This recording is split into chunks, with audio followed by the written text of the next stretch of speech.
Hello, YouTubers. Thanks for tuning in. Hopefully, you might enjoy this. I don't know. Anyway, I did my shocking self deliverance presentation a wee while back, and in that, I did mention that I would do a part two. I had intentions of rewatching what I did. To give me what I should be talking about now, but I'm just going to wing it. I did want to say, if you watched the first one and heard me say the phrase double yellow line, that was incorrect. I was speaking about this poor hitchhiker her experience with me after I picked her up, which, I really didn't mean to scare her. Because I remember thinking, there's no double yellow line, so it's legal, right? I meant to say the words blind curve, because I could see that there was nothing when I shouldn't have been able to see. So anyway, just wanted to get that little brain niggle off my chest. And let's get on to the reason why I said that I wanted to do a part two. Because if you've seen part one, then you will have heard those demons speaking out of my mouth. And this is especially for the younger generation. I'm 61, so I'm speaking of people who are millennials and Generation X maybe, but look, whoever it applies to, who was interested in improving their lives.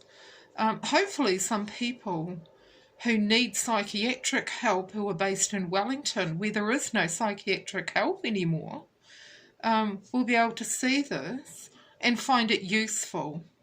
The only reason why I'd want them to see it, to help them, because, it's not good, the things that can happen to a person. And the Harry Potter generation, my heart just bleeds for you, especially. And kids today with the trans thing, I really want to just tell you that you are in my heart, and there are a lot of people praying for you. Anyway, let's carry on. So when I was in Auckland, I became pregnant with my second daughter, and I met somebody through my second daughter's father who, I know what it says about me that I was with him in the first place, so I'm not going to go into that. Let's just say that I became a Christian, and it was amazing. Just it was such quite a dramatic experience. I remember thinking, okay, there are demons. I have met one, and it disappeared by going inside of me, because I had this crazy dream. Only it wasn't really a dream, it was astral travellers, human spirits in my house, as well as demonic entities. And when I saw the black, kind of blackish, the ear looked black, it all came together. This is when I woke up, or came to, or whatever. And I saw, as if I had eyes in the back of my head, all that sort of black come together into this writhing shape like grey smoke. You know how Aladdin's lamp, the genie would come out? It was a bit like that.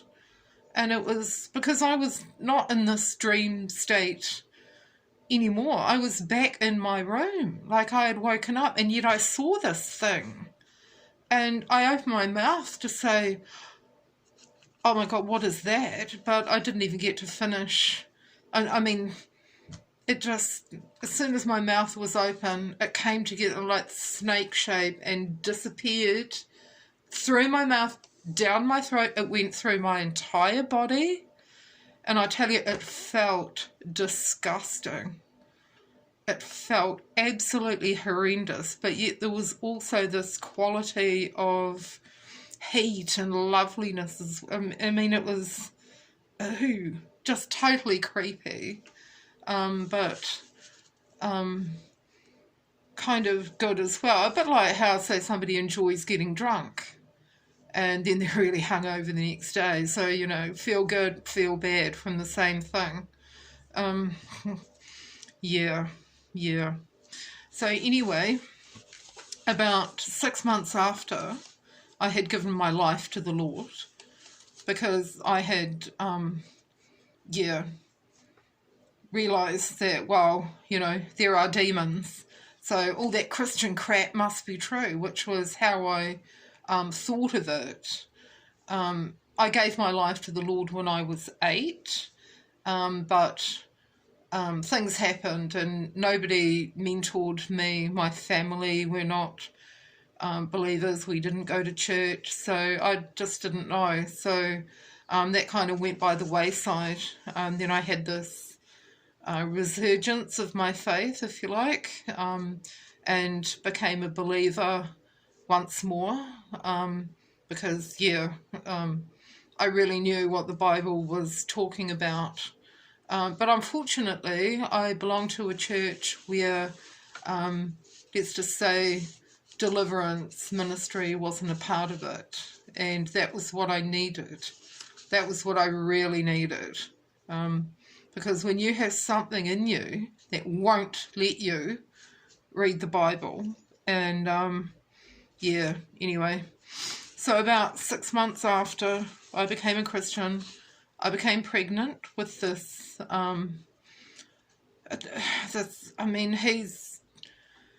he's not in the land of the living anymore, and he had his demons too. He had his demons. But yeah, I remember my mother saying to me, you know, the same thing happened to a young girl down here, although I think that female was like more like a teenager, although I wasn't that old. I was like about, can't remember, 25, 30, I'll have to think about it. I think it was 1993, but anyway, that detail doesn't matter. And she said, yeah, she became a Christian. The same thing happened to her. Along came this guy, and then there's a baby on the way. I know a lot of other women will know sometimes when you've had sexual assault trauma in your life, these things happen. But anyway, the point is, given my life to the Lord, Satan sent along someone, and let's just say those times were challenging. And part of what happened was, through him, I met this guy who I will call Hayden, because that is his name. And very sad. Part of me feels like he was, I mean, we're fighting spirits rather than people. Like, demons, Satan used people to deliver, and it was really like a certain element of the New Zealand police, like they were bugging my phone. I felt like they were setting me up to meet this person as well. It was not good, but I wanted to speak about Hayden. Now, yeah. Anyway, this person, here is a little newspaper article that I have saved. Now, people have told me over the years, I'm sure they're well-meaning, to get rid of certain things because they're like cursed objects. Well, I always knew not to do that, because there's also the Pix or it didn't happen brigade, and the you know, you need evidence to prove what you're saying, otherwise it's just a story and we don't believe you, you're lying, sort of people. So anyway, yeah, what's the headline? Slain prostitute reported rape. Okay, so there was that one. And then we have another one. This is from the New Zealand Herald, Saturday, November the 30th, 1996. Accused in Natasha death case. I think this was like the second thing that Hayden was involved in, that as in he got away with it for a while, and then it was found that he was responsible. And you know, the Lord saved me from Hayden. The Lord saved me. Yeah, he was somebody that I met because the father of my second daughter was in a drug rehab. It was called Odyssey House, I believe, in Auckland, and that's where they met, or at least that's what I heard. And I had some problems with Hayden. At the time I was living in, the address was 175 Jervois Road, and I had the bottom flat that was next to Jervois Road. It wasn't, oh no, tell a lie, some of the windows did face onto Wallace Street. But yeah, top of Wallace Street, and on that corner of Jervois Road in Herne Bay in Auckland. And downstairs flat 1, that is where the things happened, where the Lord saved my life. It was really just amazing. And yeah, so I had met him. He had come around. I mean, I think he was lonely. There was a time when he had this orange, what sort of car was it? I can't remember. Anyway, I remember him driving me down to the St. Luke's Mall, and I think I was picking up a photo of my daughter or something like that. And so we spent a little bit of time together. To me, he was just a friend. But yeah, there was this one day, I remember it was really weird. I really wanted to minister to the guy, really wanted to tell him stuff, but then my older daughter came in the room, and I remember thinking, oh well, opportunity lost. And then because I could just tell he was in trouble spiritually, and I wanted to help him. And yeah, I mean, it was crazy how it worked out, and kind of based around the Sex Pistols, which is interesting because I only ever bought that 7-inch copy, the CD, the vinyl record, the single of God Save the Queen, because it was on the wall, DIC record department, and I was having problems getting on with my parents, and I was like, well, Mum loves the royal family, and I kind of like blues, like God Save the Queen. I mean, I didn't even really notice that the image of the Queen, she was wearing a safety pin in her nose, and it was what it was, but that's how I first started buying it. And the Sex Pistols, it's like they've had this, they're like a motif in my life that has kept recurring. And I remember they were coming to New Zealand. It was the Filthy Lucre tour, and I was down there waiting to buy a ticket, and there was nobody else there except for a couple. And I remember saying to them, hey, what are you here to get tickets for? And they just looked at me and said, King Lear. I guess there was a Shakespeare play on somewhere in Auckland. Anyway, so I bought a ticket, to the Sex Pistols. I wasn't going to go with anyone else. I didn't know anyone else to go with. No one else liked them. Well, seemed to. This was 1994, I think, and in October. And how it worked, excuse me, I was trying not to do that, but it's been just far too long. That it was itching. And I remember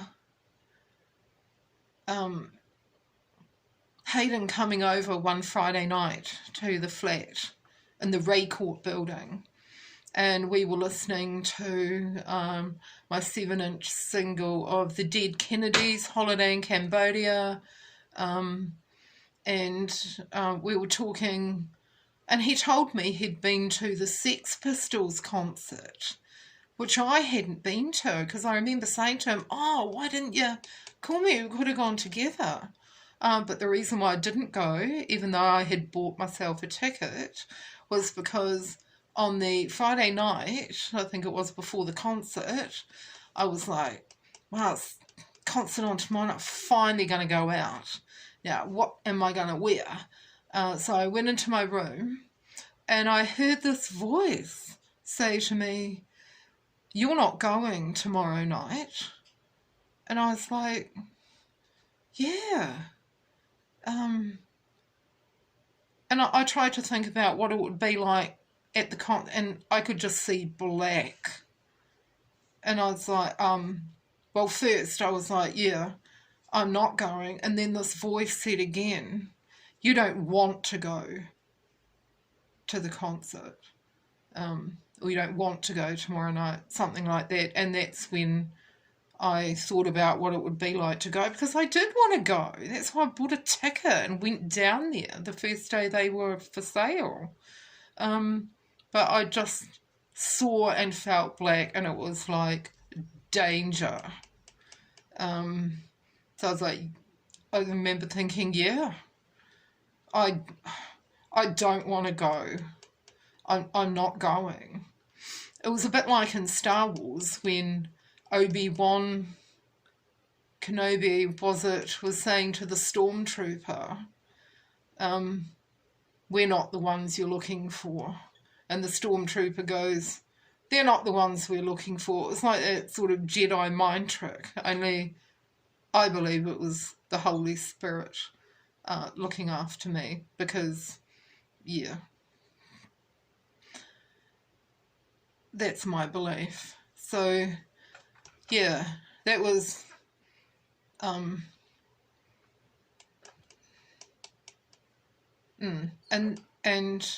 I remember Hayden ringing me up and asking me to get him some bullets because he wanted some marijuana, and I wanted to help him. And I've sometimes smoked weed and thought, well, you know, if you're really that bad off, emotionally, mentally, you feel like that would help you, because I used to self-medicate by doing things like that. And weirdly, and this is what I mean by feeling like Satan had manipulated this whole scenario using the police as well, who were tapping my phone and listening in, because I could hear something when I picked up the phone to speak to somebody. And then there was one day when I actually heard somebody go, because they're not allowed to listen in on personal calls, and I was speaking to my mother and we were having an argument or something, and I guess he didn't like what I said, because I could hear somebody go and then hang up the phone. So anyway, it was funny that not long before Hayden asked me, somebody had told me that Dell and Lisa upstairs were selling bullets, which was, oh yeah. I mean, I didn't need to know that. I wasn't interested in buying any of them. It turned out to be a police sting, I guess, and I was part of that. and they were trying to, Satan was trying to get me in on it, but it didn't work. So anyway, I had done that. I went upstairs and asked for a couple, and I gave them to Hayden when he came over. Maybe it was that Friday night, that we were listening to a holiday in Cambodia and talking about how we'd been to the Sex Pistols concert the week before. Anyway, then maybe there was a week when I didn't see him, which was when he murdered Natasha Hogan.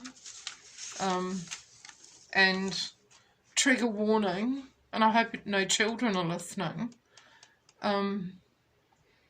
what he actually did to her was that once he'd finished raping her, this is what I heard, he shoved the condom in her mouth and then dropped a 35 kg rock on her face. That's what I heard. I don't know if it's true, but that poor darling young woman. So a dangerous man, a very dangerous acquaintance to have, because that's all he was to me. I could tell he was interested in me romantically, because he actually, it's like I ended up giving him a hug, or he hugged me or something, and I let it happen because it was a pity thing, I guess. And he, just by the way, he groped my breast subtly. Anyway, I was concerned about him. I could tell he was in trouble, and I did know. I could feel that I was safe, if you like. So anyway, I remember him ringing me one Tuesday night, wanting to come over. This would have been the week after he murdered Natasha. And I said, not that I knew that. And so I said no, because Dell and Lisa had been busted by then, or had left or something. So he didn't come over, luckily, because he had already murdered somebody. Although a spirit of murder, I heard Derek Prince say this, will come into you to get you to murder somebody. Just like a spirit of suicide happens to try and get you to commit suicide. So you don't murder somebody and then get a demon of murder. You get the demon first, before the act. So anytime people have said, oh, God told me to do it, as their reason for murder, no, it wasn't God telling you to do that. Satan is the one who comes to steal, kill and destroy. God and Jesus loves you and is there for you so that you have life and have it more abundantly. So, I mean, I get it, but yeah, that's the mistake there. And anyway, so it was, I believe, a Saturday night at the end of October when Hayden came over. He'd rung and asked, I guess. I don't know, maybe he thought it was a date or something. I don't know, but anyway, I remember my youngest daughter was about 8 months old, I think. Anyway, I was breastfeeding her. I did breastfeed her for quite a while. And so she was there. And I didn't really drink. I mean, I've had sort of sporadic little sort of, I'll drink for a little while, but then mostly I don't drink. The father of my oldest daughter gave me hepatitis B in the 1980s, so I was too scared to drink for a long time. So I wasn't a drinker I was breastfeeding. Although I did hear on Shortland Street that a beer's good for breast milk. Maybe that was why I reluctantly gave in and had a beer, because Hayden had brought a 12-pack over. Not that I really saw that. And he managed to drink all of those himself. Only he was hiding from me how many he was doing. He would, I just nursed this can all night, whereas he drank one and then he went out to the kitchen, and I was like, it was creeping me out why he was taking so long. I did have this creepy feeling, and I realised the next morning it was because he was drinking another one while he was getting a fresh one, because they were in the kitchen, because I could see that it was actually a 12-pack, not a 6-pack he'd brought over by all the cans in the kitchen rubbish bin the next morning. So, anyway, I really wanted to speak to him. I really wanted to minister to him and give him my testimony. And, it's a long story how I got into being a working girl, as the euphemism goes. I did not meet Hayden through that, although he stalked prostitutes. That's not how I met him. Nothing to do with that, because I'd left that behind by the time I did meet him. And I just wanted to tell him, when you're saved, it's amazing. You change your life. Your life has changed. You just feel so much better. And I just wanted to say to him, I used to do drugs and alcohol and that, but you can change your life. And every time, there was one time, it was like in my head I was thinking, I need to tell him. I used to be a prostitute, and the Lord saved me from that. And I literally, I was sitting on the sofa, and there was like a solid wall behind me with windows at the top. There was no space for anyone behind me. But I was just about to give my testimony to Hayden, and I literally felt like a hand from behind on my shoulder. And I heard a voice in this ear saying, careful. Oh no, hang on, how did it go? It's so many years ago. No, it was like a message of, don't say that to him. And I was, thinking in my head, but, he really needs to hear this. It could be inspirational for him. He needs help. And next thing, I literally felt like a hand over my mouth. Only there was no one there, but I could feel this hand over my mouth. And the same message, be quiet, do not say that. And then, so he'd also brought some of that weed over, and I reluctantly had one little toke. So, I guess you could say, I was not crazy, but I had this tiny little bit reluctantly, which I didn't want to have, but I felt pressured into doing it, and I regretted it.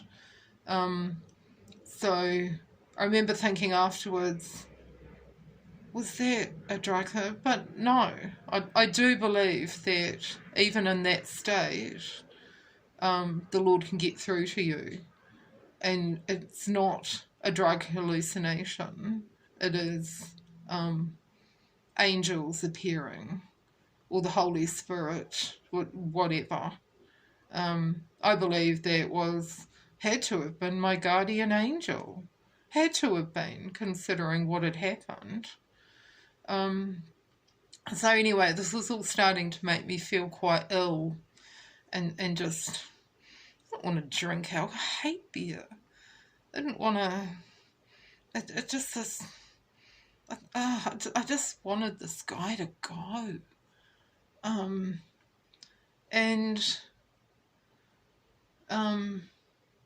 maybe he, because he asked if he could stay the night. And, well, we all know what he wanted, don't we? Why has the light suddenly changed? Anyhow, oh, it's my computer. There we go. So this is, it might be an hour, this whole thing. But anyway, I want to do this part 2. And it's like, Satan doesn't want me to do this, does not want me to share it, but I really want to have my message out there for those young people and anyone else, just to hopefully it will help them. Anyway, back to the main point. So that was when I heard the voice say, careful, because, you know, I wasn't going to say anything like, I mean, women need to watch it, like, never ever say to a man, I wouldn't sleep with you if you were the last man on it, or anything like that. You've got to be respectful and diplomatic and, so yeah, I thought about it and I ended up saying to him, oh, okay, but I'll tell you what, you know, that couch, it's not going to be very comfortable, but, you know, there's a spare bed, because my older daughter was staying the night at a friend of hers' house, which I guess was why I'd agreed to let Hayden come over. And so I said, yeah, why don't you have her bed for the night? It'd be much more comfortable than the couch. So he got the message, and I mean, in the seconds after hearing the voice say careful and me saying that to Hayden, it was like, I mean, I didn't close my eyes or anything, but it was literally like in the space between us, I could see like warring angels. I could see, like, I mean, it was a bit like being as if I was suddenly teleported onto the set of Gladiator or Troy or something in a fight scene, because I could see swords flashing and like, yeah, uniform, like wings, just briefly. And I see now it was like a battle for my soul. And, yeah. Wow, that's why I was thinking afterwards, was that an hallucination? Did I hallucinate? And no, the Lord saved me from being killed. And then, yeah, so he went to bed, me and my baby went to bed in my room, and the next morning, because I'd said to him, hey, you know, why don't you come to church with me? Because I went to St. Stephen's Presbyterian Church that was further along Jervois Road, only in Ponsonby, not Herne Bay. It was at the top of Shelley Beach Road. And, yeah, so the next morning, I mean, I was used to seeing the people I knew from Bible college. They would always go to the 10 o'clock But on this day, they went to the 9 o'clock, and it was like God said that all of a sudden, because there was one point when I met Hayden in the tiny little hallway, and he was taller than me. I remember looking up into his eyes, and he was just like at me. And I knew immediately to just move away from him. So, I mean, I wasn't going to go, oh, don't look at me like that. I mean, I had seen that look on the father of my second daughter's face after I told him that the engagement was off because he was too violent, before he punched me in the face. That's why I've got this here. So but I mean, it's all good that happened, because it gave me the knowledge, because I had stood up to him, and that's what I got. So I saw that same look on Hayden's face, because some people, when they get angry, they're all loud and everything, they're all noise rather than... But there's another type of person that will get angry. They get quieter. They're deadly, and you don't realise that. Ugh. So anyway, I remember just kind of feeling really like I had to be really submissive and just get away from him physically. And I remember walking into my bedroom and thinking, what's wrong with Hayden? You know, I hope he's not thinking of raping me or anything. And then bang, bang, bang came the knock on the door, and it was the guys from Bible college here, who normally used to go to the 10 o'clock, but that morning they went to the 9 o'clock. And that helped a lot as well, because Hayden just fled. I was like, Hayden, wait. You know, you need to come to church. You can give your life to the Lord. But he fled. And so, yeah, I didn't really... And then something else happened the next week that I had no idea was connected with Hayden until later. So I've got some paperwork to show you. I have got... This is dated the 29th of May 1997. Summons to witness. Operation Dove. That was about Natasha. I remember being on the bus and going past her funeral. Was it her funeral? Or was it Debbie, whose husband strangled her to death in the Edinburgh Street toilets with her own bra up near K Road, that they thought might have been the work of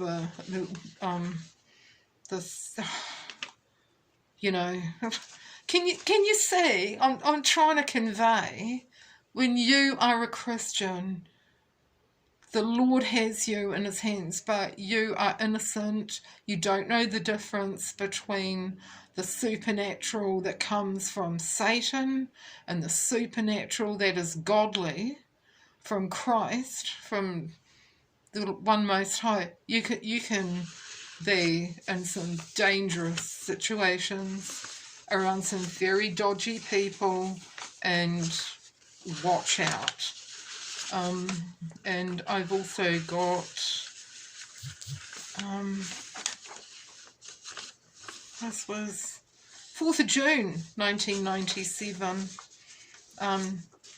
notice to attend the High Court, Operation Nile, because you know what he'd done? He had gone down in this car that he sold me, or got me and the father of my youngest child to buy, and he was driving around in that. I mean, I wondered why I was getting these parking tickets from 4th Street, and it was really offensive. I was like, 4th Street? That's a red light area. You know, it just looks like I'm going there and I'm not. It was him. Here's one of the more recent, sort of at the dark end of the street. That was in the Sunday Star Times, 2017. So back living in the hometown of Dunedin. Yeah.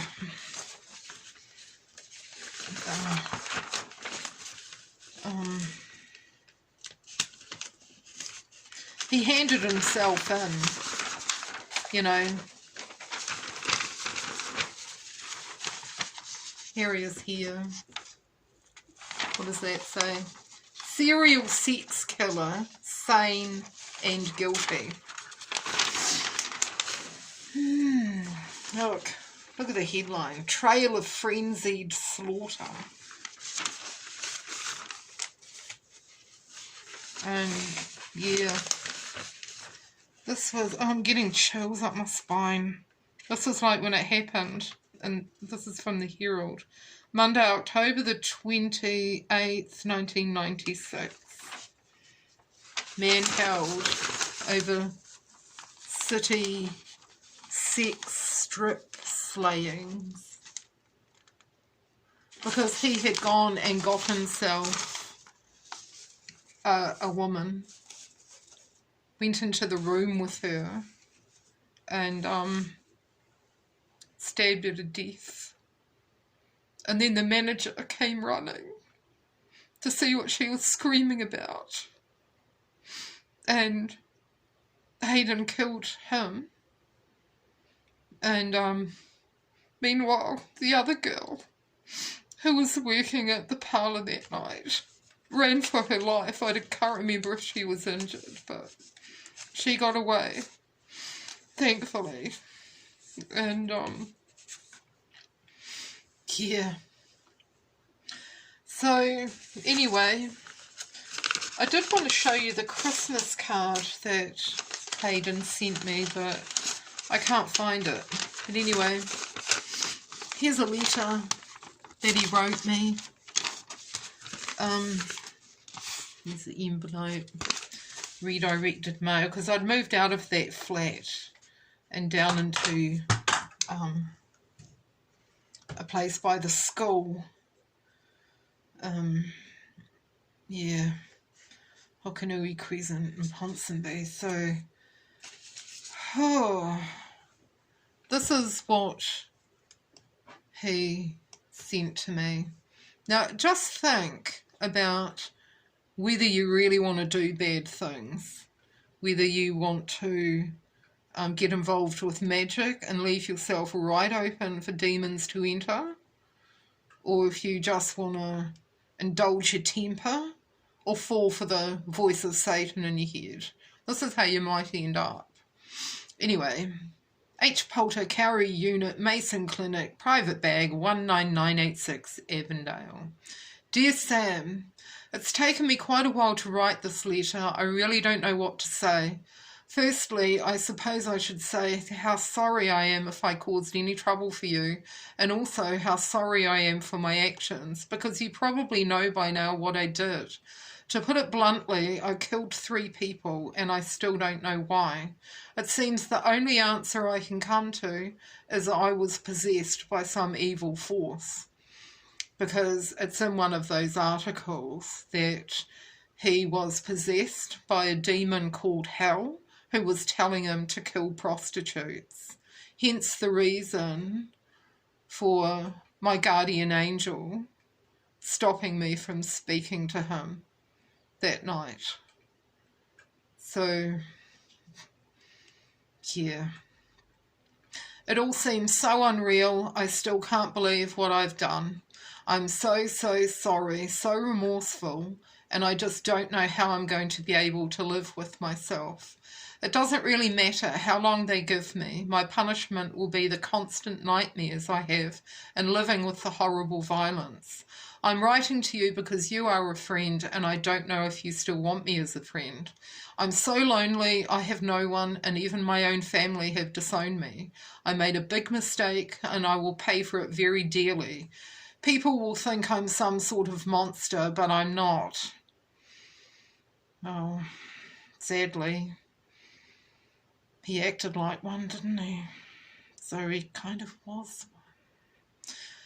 I'm very remorseful and at a loss as to why this all happened. I just feel I owed you some sort of explanation, as I hope to think we were friends. I will understand if you don't want to reply to my letter, and I won't write again if I don't hear from you. I hope your family is well and you are well. Take care, Hayden. Right, so that's that one. Because I wrote back.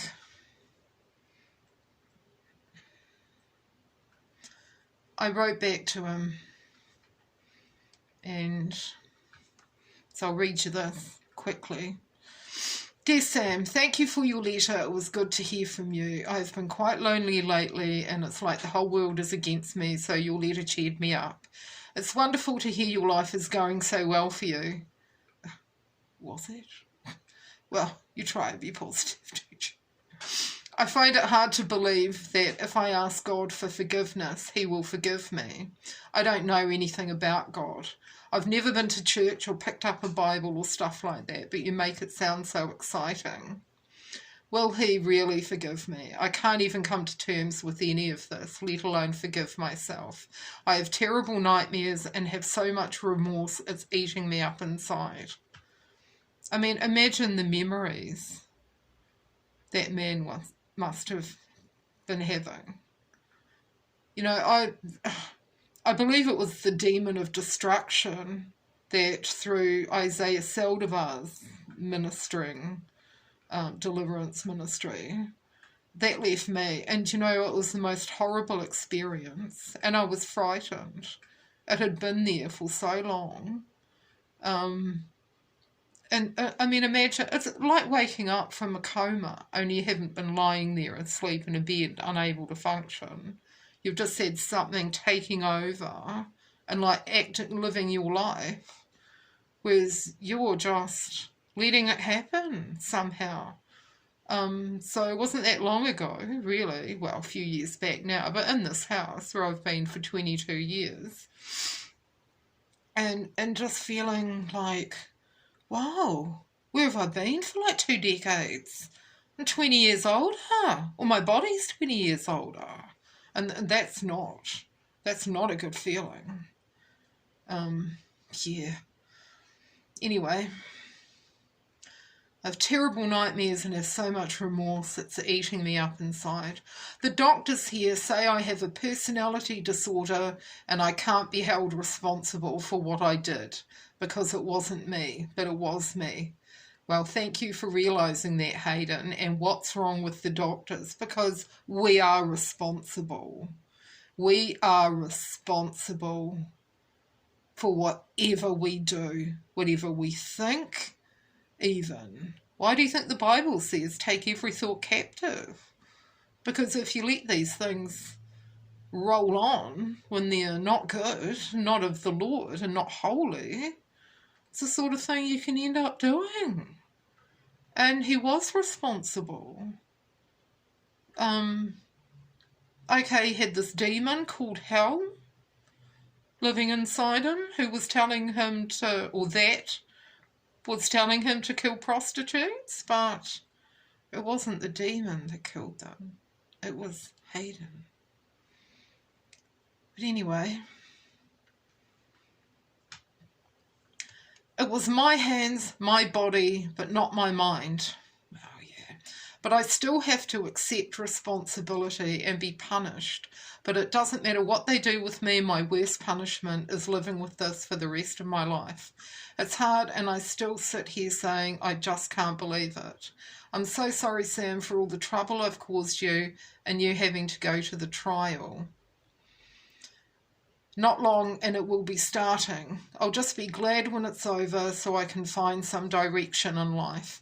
I need something. Maybe this God thing might help. I don't know. Peace of mind, forgiveness, just to forgive myself. It's hard because I know me and I know the horrific things that happened. It's just not me. I've been told there are certain people in jail who want to kill me. This scares me very much. I accept I will be locked up for a long time and I will take what's coming, but I don't see why I should live in fear. Bit ironic. Isn't taking someone else's life just as bad as the person who did the crime? Yeah, my future is very bleak, Sam, and I don't want to burden you with my problems, but thank you for showing concern. Yes, I felt you were a friend, and sometimes I wish it could have been more, but life is very deceptive. It seems to throw things at one in the least expected ways. Life in this hospital, I've put bracket SIC, because that's how we spelt it. I mean, that my wee girl used to say hospital, and that's how he spelt it, which is, yeah, he had problems as a little boy. He told me once that his mother used to whack him across the face with a fly swat. So you can see where his anger came from. I mean, that's just insulting. Is it a fly swat? A, it would sting, and B, well, you don't want fly guts and maggot eggs and that on your face when you're a little boy. Oh, anyway, got to have forgiveness. But, yeah, right. So life in this hospital isn't too bad, I suppose. It's hard, though, living with mentally unwell people, and gets quite boring. Because we all think of ourselves as sane, don't we? I do a lot of reading. I've just finished The Plains of Passage by Jean Auel. Is that how you spell it? Auel. It's a series of 4 books about prehistoric times. The first one was called Clan of the Cave Bear. You might have heard of it. Anyway, good books. You know, I picked up Clan of the Cave Bear, but it just wasn't my thing. Yeah. Anyway, somehow, as in before he suggested it, because I wasn't going to. Somehow, if I can get through this, I'm going to study and take courses to better myself and then want to write. It would be so good to have your friendship, just someone to talk to, who knows. Hayden, the real me, not the monster that I'm sure the media will portray. Thank you for caring, Sam. I'm really amazed because I don't have many friends and some of them haven't wanted to help or anything. It must be this Christian thing you have found. If it's really as you say, I would like to know more about it, if that's all right. So anyway, how is my children? It must be hard for you bringing them up on your own and also having to study as well. I admire your strength and determination. Have you heard anything from my youngest daughter's father? Does he help out with your child together or anything? Well, once again, thank you for writing, Sam. Take care, and please do not believe everything you hear. Maybe that wasn't true but yeah, in a way I think it might have been about the condom and the rock. Thanks, Sam, for being a friend. Love, Hayden. So I never wrote back in the end, and I wish I had perhaps, I mean, I don't know, in prisons, which I didn't have anything to do with. I didn't work for the Department of Corrections until I came down to Dunedin, so I just wasn't equipped to help him. I was a single woman, and I didn't want to have anything more to do with him. It would be different if I was married or had support or a job to go in. And so he's dead now. It was quite sad, really. But in later, I was frightened after he got let out. I didn't want him to come and find me, which, yeah, thankfully he never did. But yeah, he's dead now. And he had a miserable life. He did bad things and made a lot of enemies and hurt a lot of people when he was hurt himself.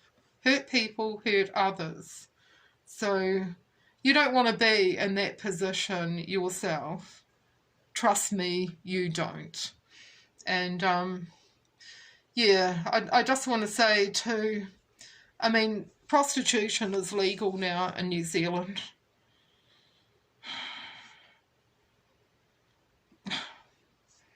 Yeah. I still get a hard time from people But I always think, why should I feel ashamed of something that I would never have been involved in if it wasn't for circumstances that, I mean, it was other people that forced me into it. And while nobody may have literally been holding a gun to my head, but yeah, that's a story for another time, or one that I'll write about rather than post on YouTube. But for all the people out there that are involved in sex work, please get away from it. A new life is possible. It was 31 years, January 2024, when I finally got away from that. Because at this parlour I was working, mean girl bullying situation. Anyway, I ended up getting fired. Me. Anyway, from the owner had said, I don't get many complaints about you, and he was very happy with my work, because I did think, well, you know, they are paying for a service, and you don't take advantage of them. But anyway, yeah, good to be away from it. 31 years. I got, fired, whatever. I remember being at home in my huge cavernous bedroom at 4A West End Road, was the house I was living in. And I remember just feeling really mad about, you know, just the lies and you know, the mistakes I'd made in handling it. Like, I didn't know. Like, I remember once the receptionist said to me, you know, Carol, because that was the name I used. I had been so passive, persuaded. I was frightened to say no. By this person. I was there under a false birth certificate. I mean, this woman gave it to me. It was hers. I mean, that was like they were helping me out, but they weren't helping me. I just had no ability to communicate, because I wasn't diagnosed with Asperger's until I was 50. Oh, lovely. But anyway, so the receptionist said to me, you know what, Carol? You're the only one who comes in, sits down, and doesn't start bitching about everybody else. And all I thought was, oh, what a nice thing to say, because that was true. I remember my best friend, whom I lost, because, anyway, whose name was Carol. But it was also another, so yeah, I knew these two amazing women called Carol. So, yeah, that's why I chose that name. I was going to say something else about, Carol had said to me, I suppose you are my best friend, because whenever I'm with Rebecca, she always says mean things about you behind your back, but whenever I'm with you, you never say anything about Rebecca. So, yeah. You can have a new life. Get away from it. Get away from it. It's possible. We can be in these situations through no fault of our own, but it's never anything good. It's not good for our soul. The clients can take advantage. Other people think it's really funny in a bitchy way. Nobody respects, except the Lord. Because is it Matthew 21 verse 31 or Matthew 31 verse 21? I forget, but anyway, I like that especially now, because I was raped by a cop on my 21st birthday because he thought I was a prostitute and owed him a free one, and I was not. So it was after that it was like, well, what is this thing that everyone's been accusing me of since I was 10? And so that's how it happened. And yeah, used to say it wasn't all bad. Yeah, but good to leave it behind you. So don't feel ashamed. Hold your head up, but get out of it. And as I say, that Bible verse, it's something like, and I think it's the words of Jesus, but I'm not sure. Something about tax collectors and prostitutes will get into heaven before you. Speaking to the Pharisees, I think. My Bible knowledge isn't that 100%. But anyway, Lord love you, because I do. God bless you. Over and out.